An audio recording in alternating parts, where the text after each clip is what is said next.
សួស្តីបងប្អូនទាំងអស់គ្នាថ្ងៃនេះខ្ញុំមានវីដេអូចែករំលែកមួយគឺរបៀបបង្កើតអ៊ីមែលសម្រាប់បងប្អូនដែលចង់ចេះបង្កើតអ៊ីមែលយកទៅប្រើប្រាស់ផ្សេងអ៊ីមែលយើងអាចយកទៅបង្កើត Facebook ដោយមិនចាំបាច់ដាក់លេខទូរស័ព្ទហើយនឹងយើងយកទៅបង្កើត Channel YouTube ហើយសម្រាប់ Android យកទៅដាក់នៅក្នុង Play Store ដើម្បី download កម្មវិធីហើយនឹងប្រើប្រាស់បានច្រើនទៀតសម្រាប់បងប្អូនដែលចង់ចេះបង្កើតអ៊ីមែលចូលមើលវីដេអូនេះមកខ្ញុំបង្កើតពីរបៀបបង្កើតអ៊ីមែលស្រួលៗងាយៗអញ្ចឹងបងប្អូនចូលទៅកាន់YouTube មកខ្ញុំឲ្យបង្កើតតាម YouTube ងាយស្រួលយើងមានកម្មវិធី YouTube នេះ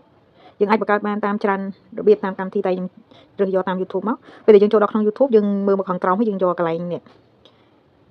ដោយសារខ្ញុំមាន channel មាន email ស្រាប់អញ្ចឹងយើងចុចលើហ្នឹងទៅវាឃើញមាន email ហើយប៉ុន្តែបងប្អូនក៏មានដែរព្រោះពេលដែលយើងប្រើប្រាស់ទូរស័ព្ទតែងតែមាន email ហើយប៉ុន្តែយើងអត់ចេះបង្កើតវាមានស្រាប់មកដោយសារពេលយើងទិញទូរស័ព្ទគេបញ្ចូលឲ្យអញ្ចឹងណាព្រោះបើអត់មាន email ទេយើងអត់អាច download កម្មវិធីទេអញ្ចឹងយើងចូលដល់កន្លែងហ្នឹងហើយយើងរើសយកខាងក្រោមហ្នឹងហើយយើងយកនេះមកយើងយកពាក្យនេះយក switch account យើងចុចលើហ្នឹងមកបន្តមកទៀតយើងរើសយកអានេះអាសញ្ញាលេខបូកនេះធម្មតា email យើងបើសិនជាមានមួយឃើញតែមួយតែខ្ញុំមាន email ច្រើនអញ្ចឹងវាលោតមកច្រើនដែរប៉ុន្តែសំខាន់គឺយើងយកតែកន្លែងបូកនេះមកបើអ្នកអត់ធ្លាប់មាន email សោះវាលោតពាក្យ sign up យើងចុចយក sign up ឬក៏ sign in ហ្នឹងដល់ចូលដល់ក្នុងគឺយើងយកសញ្ញាលេខបូកនឹងដែរមកហើយអា password នេះ password ទូរស័ព្ទខ្ញុំទេអញ្ចឹងវាលោតមកឲ្យដាក់បើសិនជាបងប្អូនដាក់មាន password ដែរដាក់ដែរទៅពេលដែលយើង lock ទូរស័ព្ទឥឡូវយើងចូលដល់ក្នុងយើងរើសយកអានេះយក create account អានេះសម្រាប់អ្នកដែលមាន email password ហើយហ្នឹងពេលដែលយើងចូលដាក់ក្នុង YouTube តែយើងសម្រាប់យើងបង្កើតយើងរើសយកនេះមកយក create account នេះបន្ទាប់មកយើងយ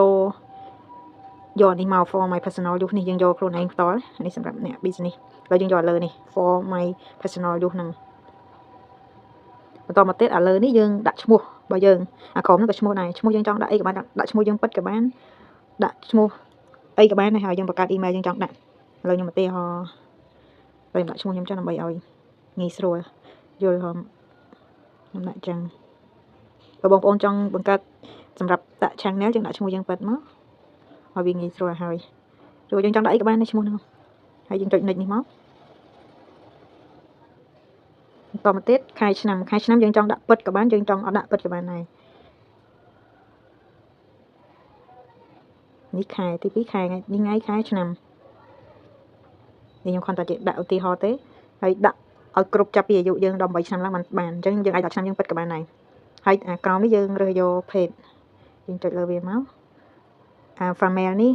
យើងស្រី male នេះប្រុសហើយអាផ្សេងនេះ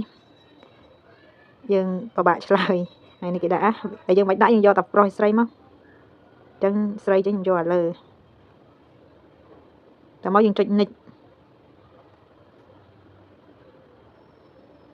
ចូលដល់កន្លែងនេះគឺកន្លែងដែលយើងរើសយក Gmail ហើយយើងដាក់ Gmail អញ្ចឹងយើងដាក់ឈ្មោះរបស់យើងទាំងអស់មកក៏បានដែរដូចថាខ្ញុំអញ្ចឹងមកសុខេងអញ្ចឹងខ្ញុំដាក់មកសុខេងអញ្ចឹងមកប៉ុន្តែមកសុខេងឥឡូវខ្ញុំឧទាហរណ៍មើលសិនណាអូមកថាឈ្មោះរបស់ខ្ញុំមកសុខេងហើយពេលដែលចុច next ពេលដែលរួចដល់ចុច next ទៅនេះវាអត់ឲ្យទេដោយសារតែឈ្មោះនឹងធ្លាប់បានបង្កើតមានហើយគេបានបង្កើតហើយមានអ្នកផ្សេងមានឈ្មោះនឹងហើយគេដាក់ហើយព្រោះយើងដឹងហើយយើងមកប្រទេសមកពិភពលោកហ្នឹងមានអ្នកឈ្មោះដូចគ្នាអញ្ចឹងគេអាចនឹងបង្កើតបានមុនយើងអញ្ចឹងបើសិនជាយើងវាយឈ្មោះរបស់យើងទាំងអស់ហើយវាអត់ចេញយើងថែមលេខដែលយើងចង់ដាក់មកថែមលេខក៏បានថែមឆ្នាំកំណត់ហ្មងក៏បានខែឆ្នាំក៏បានឬក៏យើងចង់ថែមអីក៏បានឬក៏យើងចង់ដាក់អក្សរអីផ្សេងទៀតក៏បានដែរយើងអត់ចង់ដាក់ឈ្មោះរបស់យើងក៏បានដែរ Gmail ហ្នឹងនិយាយទៅដូចយើងដាក់ឲ្យតែវាឲ្យទៅមុខអានេះខ្ញុំឧទាហរណ៍មើលនឹងបើសិនជាវាអត់ឲ្យទៅមុខគឺយើងដាក់បន្ថែមអីមកលោកខ្ញុំឧទាហរណ៍មកសុខេងឲ្យថែមឆ្នាំ2026អញ្ចឹងទៅនេះខ្ញុំឧទាហរណ៍ទេបងប្អូនអាចដាក់ឆ្លាញ់អីដាក់ហ្នឹងទៅឲ្យតែវាឲ្យទៅមុខដល់មុខហើយយើងដាក់ password មក password បងប្អូនដាក់ឲ្យត្រូវចាំខ្លួនឯងមកដើម្បីយើងទុកប្រើប្រាស់ email ហ្នឹងរហូតយើងចង់ប្រើមកជីវិតក៏បានដែរអញ្ចឹងយើងត្រូវចំណាំ Gmail ហ្នឹងហើយនឹង password ហ្នឹងហើយខ្ញុំឧទាហរណ៍ខ្ញុំដាក់ឲ្យបានចាប់ពី8ឡើងទៅអក្សរលេខលេខមកណាយើងលេខសញ្ញាទៀតក៏បានដែរវារឹតតែរឹងមាំខ្ញុំគ្រាន់តែឧទាហរណ៍ទេ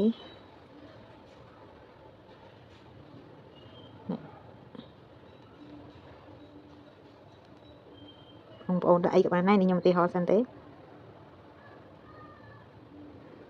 តោះមកយើងចុច next មិញមកណាភ្លេចប្រាប់យើងរងចាំមកពេលដែលបងប្អូនចូលបង្កើតពេលខ្លះវាឲ្យបំពេញលេខទូរស័ព្ទបញ្ចូលលេខទូរស័ព្ទភ្លាមហ្មងបើសិនជាវាឲ្យបញ្ចូលលេខទូរស័ព្ទបងប្អូនមើលទៅបើសិនជាយើងបង្កើតនៅក្នុងប្រទេសខ្មែរយើងដាក់ឃើញទង់ជាតិខ្មែរយើងដាក់លេខទូរស័ព្ទរបស់យើងមកហើយវាលោតលេខកូដឲ្យយើង6ខ្ទង់ហ្នឹងយើងបំពេញឲ្យយើងទៅមុខទៀតណាប៉ុន្តែដូចខ្ញុំអញ្ចឹងពេលខ្លះវាអត់តឲ្យដាក់លេខទេយើងវាឲ្យចុច next តែម្ដង ហើយបើបងប្អូននៅក្នុងប្រទេសកូរ៉េឬក៏ប្រទេសជប៉ុនមានលេខទូរស័ព្ទនៅកូរ៉េនៅជប៉ុនហ្នឹងឃើញយើងដាក់ក្នុងប្រទេសកូរ៉េឬប្រទេសជប៉ុនហ្នឹងមកយើងបញ្ចូលលេខឲ្យលេខកូដវាលោតឲ្យដែរហើយយើងចុចនិចនេះមកតែបើយើងចង់ដាក់ប្រទេសខ្មែរយើងដាក់រើសយកលេខកូដតំបន់ប្រទេសខ្មែរយើងឲ្យបញ្ចូលលេខណាតែខ្ញុំនេះវាអត់ឲ្យដាក់លេខទូរស័ព្ទទេអញ្ចឹងយើងចុចនិចនេះតែម្ដងអាហ្នឹងយើងអាចទៅបញ្ចូលលេខបាននៅពេលក្រោយទៀតនៅក្នុងកម្មវិធី email រួចដល់ចូលដល់ទៅមុខហើយនេះយើងអូសឲ្យឡើងលើចឹងឲ្យអស់មកណានេះអូសផុតចេញមកយើងយកអាពាក្យនេះ I agree ហ្នឹងមកដំណើរការមើលបានឡើយនេះចិត្តបានហើយចាំខ្ញុំចូលទៅបង្រៀននៅកន្លែងយើងបញ្ចូលលេខ bakery ដើម្បីពេលដែលយើងភ្លេច password ភ្លេចអញ្ចឹងយើងអាចទាញបានពីលេខទូរស័ព្ទរបស់យើងវិញកំពុងចេញមកហើយហ្នឹងបង្កើតបានទុកជ័យហើយចាំវីដេអូក្រោយខ្ញុំបរៀនធ្វើពីរបៀបបង្កើត channel YouTube ពី email ដែលយើងបានបង្កើតនេះខ្ញុំបង្កើតបានមិញហ្នឹងអញ្ចឹងយើង select យកវាមកយើងដាក់ប្រើប្រាស់វានៅក្នុង YouTube តែម្ដងហើយយើងចូលទៅមើល email របស់យើងហ្នឹងនេះយើង down កម្មវិធី Gmail នេះមួយមកទៅក្នុងទូរស័ព្ទដៃយើងដើម្បីឲ្យឃើញ email ហ្នឹងនៅក្នុងហ្នឹងនេះយើងអាចមកឆែកមើលយើងចូលក្នុង email ហ្នឹងហើយយើងចុចលើអាស្ដាំដៃនេះមកឃើញ email របស់យើងហ្នឹងឯងទៅបើខ្ញុំអញ្ចឹង email ខ្ញុំវាមានច្រើនអញ្ចឹងយើងចូលទៅមើលអាអូផុតទៅខ្ញុំរបស់ខ្ញុំនៅក្រោមដែលខ្ញុំបង្កើតបានមិញហ្នឹងនេះហ្នឹង email ហ្នឹងអញ្ចឹងហ្នឹង email ហ្នឹងអញ្ចឹងយើងដាក់ email ហ្នឹងមកdown កម្មវិធី email ហ្នឹងមកដើម្បីយើងដាក់ email ហ្នឹងទៅពេលដែលយើងត្រូវការធ្វើអីមួយពេលដែលវាលោតលេខកូដគឺវាលោតចូលក្នុងហ្នឹងឯងហ្នឹង email នេះសិតតែវាលោតមកហ្នឹងពេលដែលយើងត្រូវការធ្វើអីមួយនេះចុចស្ដាំដៃហ្នឹងមកឃើញ email ហ្នឹងហើយយើងយកទៅបង្កើត Facebook យកទៅបង្កើត channel YouTube ឬក៏យកដាក់សម្រាប់ download កម្មវិធី Play Store Android ហើយនឹងច្រើនទៀតពិសេសគឺយើងអាចយកទៅបង្កើត Facebook បានដោយមិនចាំបាច់យកលេខទូរស័ព្ទទៅបង្កើតព្រោះលេខទូរស័ព្ទរបស់យើងជួនយើងប្រើម្នាក់តែមួយតែពីរទេលេខទូរស័ព្ទយើងអាចបង្កើត Facebook បានច្រើននេះអញ្ចឹងដើម្បីបង្កើត Facebook បានច្រើនគឺគេបង្កើត email ហ្នឹងមកដើម្បីយកទៅបង្កើត Facebook ហើយយើងចង់មាន channel YouTube ក៏យើងបង្កើតចេញពីកម្មវិធី email ហ្នឹងដែរអញ្ចឹងចាំវីដេអូក្រោយខ្ញុំនឹងរៀនបង្កើត channel YouTube ដើម្បីឲ្យមាន channel មួយបងប្អូនអាចបង្ហោះវីដេអូអាចរៀនរកលុយតាម channel YouTube នេះពេលដែលយើងចង់ switch ចង់ទៅដាក់ channel មួយណាឬក៏ចង់ដាក់ទៅ Gmail មួយណាវិញយើងចុចលើអាហ្នឹងមកដំបូងគឺយើងយកស្ដាំដៃនេះហើយយើងយក switch account ហ្នឹងមកនេះដូចរបស់ខ្ញុំអញ្ចឹងនេះ channel របស់ខ្ញុំនេះ channel ធំរបស់ខ្ញុំ